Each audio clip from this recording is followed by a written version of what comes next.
하박국서는 이제 혼란스러움으로 시작을 합니다. 하나님의 율법은 사라지고 정의가 굽어버렸습니다. 하나님을 잊은 악인이 득세를 하고 의인이 고난을 당합니다. 그런데 하나님께서 가만히 계십니다. 침묵하십니다. 그래서 선지자가 하나님께 묻습니다. 하나님 왜 가만히 계십니까?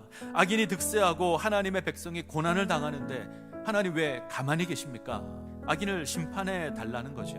근데 이 부르짖음에 하나님께서 응답을 하십니다. 내가 갈대아 사람을 일으켜서, 내가 바벨론 민족을 일으켜서 내가 유다의 죄악을 심판하겠다 선언합니다. 근데 이것이 더 혼란스럽습니다. 더 악한 세력을 들어서 유다를 심판하겠다 이렇게 말씀을 합니다. 더 혼란스러워졌습니다. 다시 하나님께 묻습니다. 악인이 자기보다 의로운 자를 삼키는데 왜 하나님 가만 계십니까? 하나님을 향해서 혼란스러움을 고백한 이후에 이제 하박국은 성 루에 올라가서 하나님의 말씀을 기다립니다. 이 묵시는 정한 때가 있나니 그 종말이 속히 이르겠고 결코 거짓되지 아니하리라. 비록 더딜지라도 기다리라. 지체되지 않고 반드시 응하리라. 하나님의 정한 때가 있습니다. 그리고 그 때가 반드시 옵니다. 하나님의 절대적인 법칙입니다. 하나님의 계획이 있습니다. 그 계획은 결코 허사가 되지 않습니다. 하나님은 특별한 계획 가운데 바벨론을 사용하시는 겁니다. 하나님의 계획 변하지 않았습니다. 바벨론이 유다를 정복한다고 해도 하나님의 뜻이 방해를 받지 않습니다. 유다가 망한다고 해도 하나님의 계획이 실패하지 않습니다. 때로 악의 세력이 커져 보이고 그것으로 우리 소망이 희미하게 보일 수 있지만 하나님의 뜻은 취소되지 않을 겁니다. 보라, 그의 마음은 교만하며 그 속에서 정직하지 못하나 의인은 그의 믿음으로 말미암아 살리라.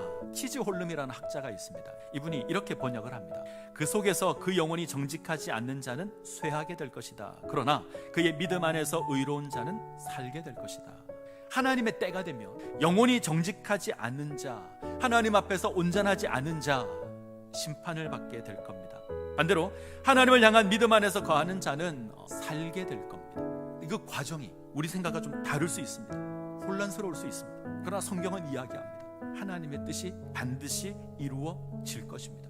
우리 하나님 성실하신 하나님이십니다. 우리는 역사의 성취를 보고 있습니다. 유다가 망하는 것 봤습니다. 바벨론이 유다를 멸망시키는 것 봤습니다. 이스라엘이 회복되는 것도 봤습니다. 70년 만에 포로에서 돌아오는 것도 봤고 성전을 재건하는 것도 봤습니다. 이것이 끝이 아니죠. 하나님의 예언대로 하나님의 나라가 예수 그리스도를 통해서 성취되는 것도 우리가 봤습니다.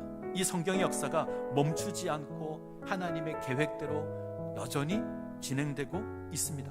하나님의 시간표대로 움직이고 있습니다. 그리고 그 완성의 때가 멀지 않았습니다. 그러기 우리가 기뻐해야 합니다. 우리 삶 가운데 기뻐할 수 없는 어려움이 있고 혼란함이 있다고 할지라도 우리는 그 나라의 완성을 보며 우리의 구원을 이루시는 그 하나님을 보며 기뻐할 수 있어야 합니다.